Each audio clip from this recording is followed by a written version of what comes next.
Давайте, тё, давайте, быстрее, торопитесь. Нормально? Водички, так? Не треба? Ну, держіться, щоб ви не впали. Щойно отримали повідомлення від старшого групи про ймовірний авіаудар населеного пункту Маломихайлівка, звідки ми щойно вивезли людей. Ну, ми туди вже сьогодні не їдемо. Та їдемо.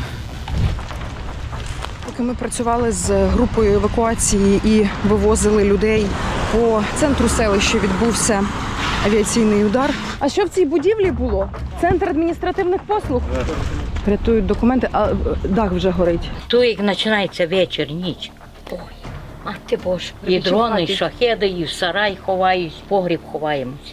В хату боялась зайти. Дімки наш хата це ще диміла, горить ще. Це він же ж і погиб там. Так, все, не плач.